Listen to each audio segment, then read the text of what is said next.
Hey horror fans, welcome back to another video on the Terror Talk channel where I give commentary on creepy stories and conspiracy theories.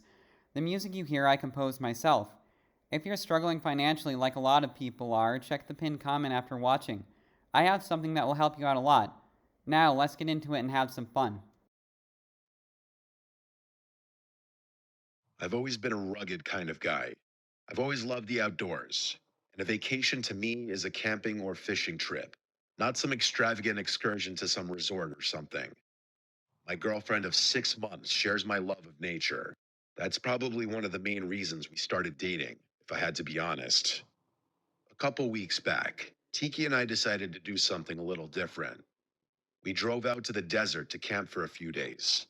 We'd both done forests, mountains, lakes, all that. But neither of us had really experienced the kind of open, silent, dry isolation the desert offered. It just felt like something we had to try at least once. One of the main reasons we landed on the desert, too, was the stargazing. That's something we both love, probably more than anything else. Even back when we first Do you love nature and camping? Let me know in the comments below and if you have any creepy experiences related to that. And do you like stargazing? Because I can definitely see the allure of stargazing. I think looking up at the nighttime sky can be very peaceful and relaxing. But let me know if you have any creepy stories or experiences related to camping, the desert, nature, anything like that. started dating, we'd take drives out past town just to lie in the hood of the truck and watch the stars. So when we read that this spot was far from any towns or light pollution, it was basically a done deal.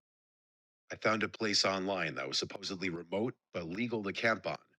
No amenities, just open land, some fire rings, and stars. Sounded perfect. We packed up the truck with our gear and made the 3 hour drive early that Friday morning. The last hour or so was on a dirt road that felt like it went on forever. There wasn't a house or sign of human life in sight. Honestly, that was half the appeal.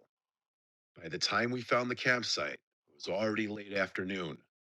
The place was completely void of people, just as I had hoped. The first couple nights were exactly what we wanted: warm days, cool nights, clear skies. We'd sit out by the fire with a couple drinks, pass a little joint back and forth, and just talk about dumb stuff or lie back and stare at the sky. Not having a schedule or any distractions was really, really refreshing. And yeah, we'd fool around a bit in the tent. That was all part of the fun, too. It felt good to be disconnected. Both nights, though, we heard something strange. Not close, just somewhere way out in the distance. It was this low, drawn out sound, like a howl or a moan.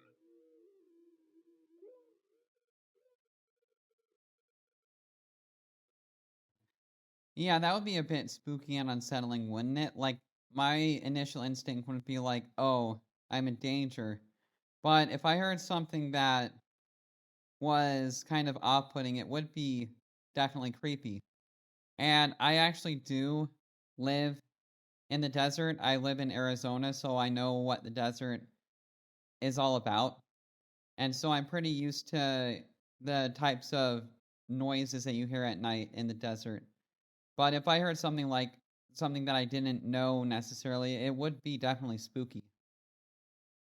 It didn't really sound like a person, more like an animal. The first night, we both sort of paused when we heard it. Tiki looked at me like, "Did you hear that too?" And I nodded, but we ended up laughing it off.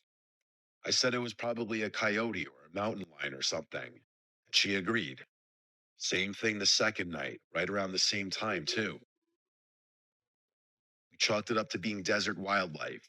I mean, there's all kinds of stuff out here that we're not used to hearing. It was unsettling, sure, but we weren't going to let it ruin the trip.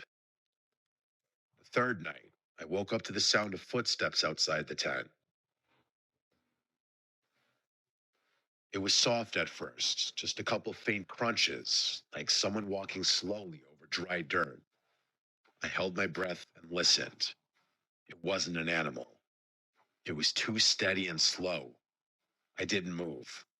I wanted to grab the flashlight, wake Tiki up, and say something, but I couldn't.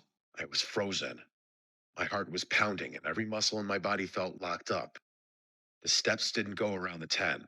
They just stopped a few feet away, and for a long time, There was nothing but silence. I stared at the ceiling of the tent, barely blinking, waiting to hear something else. But whoever or whatever it was didn't make another sound. I waited there for God knows how long, praying they'd walk away.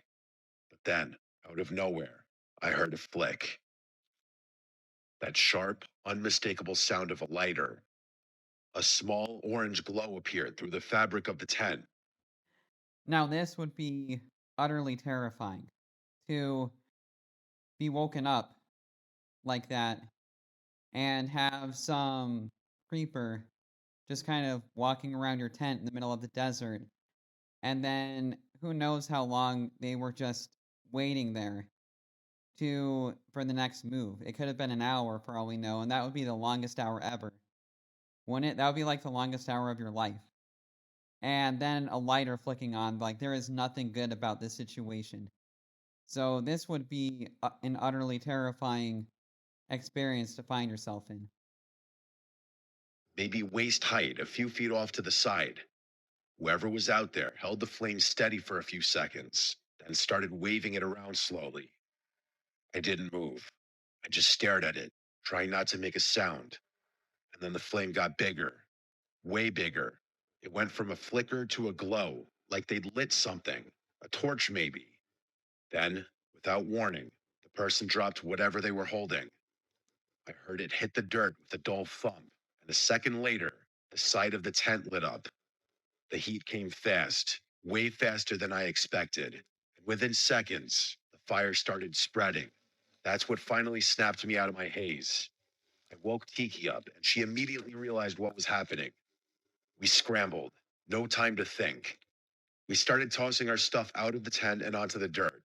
I'm not even sure we got everything. We sprinted out of the tent while the fire spread. Tiki grabbed one of our water jugs and dumped it on the fire, while I tried stomping out anything that had caught on fire. Eventually, we got it under control. Half the tent was completely ruined.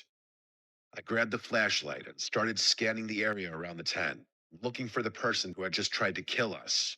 But there was no one. At least, no one I could see. Tiki started packing up our stuff, and I quickly followed suit. We started speed walking what we thought was the direction of the truck. There weren't any landmarks, and it was dark, so we were practically guessing. After a few minutes, it became clear we were turned around. At some point, maybe 10 minutes into walking, I heard it again. That same distant scream we'd heard the first 2 nights. Only this time, it didn't stop. It kept going, like an animal was in constant pain. And then another scream started from somewhere else, and then another one. They were all coming from behind us, but it was clear that there were multiple things out there. I didn't say anything. I just grabbed Tiki's arm and started moving. Dang, this almost sounds supernatural, doesn't it? And that's terrible that someone did try to burn their tent down and try to kill them. That would be a pretty traumatic thing to experience, but dang. Like, this is really scary. And the supernatural noises coming from the desert like that. Oh man, that would just be super chilling, wouldn't it? Moving faster. By some miracle, we actually found the truck. We practically threw all of our stuff into it, and I drove off as fast as I could. I couldn't go too fast, though. Road was rough. Without any light besides my high beams, it felt like every dip and bend could flip us. After what felt like forever, we finally hit a main road. I didn't stop speeding until I saw other cars again. Tiki was holding it together, but I could tell she wanted to cry, and I was doing a really bad job of consoling her. We did call the police to report everything that happened. All I can think about all of this is how, if I weren't such a light sleeper, my girlfriend and I could have been murdered that night in the middle of the desert. Yeah, I think being a light sleeper definitely does have its benefits, you know? And so, yeah, I think that this is definitely a really creepy story and a cautionary tale. Also, that you just have to be careful no matter where you go or what you do. And especially in like a remote location like a desert. Like there's some really creepy stuff I'm sure that happens in the desert just because of the isolation aspect to it. Like it's vast and open. The desert is a vast and open space, and there is a lot of isolation to it, and it can be a really creepy place, but it can also be a beautiful place too.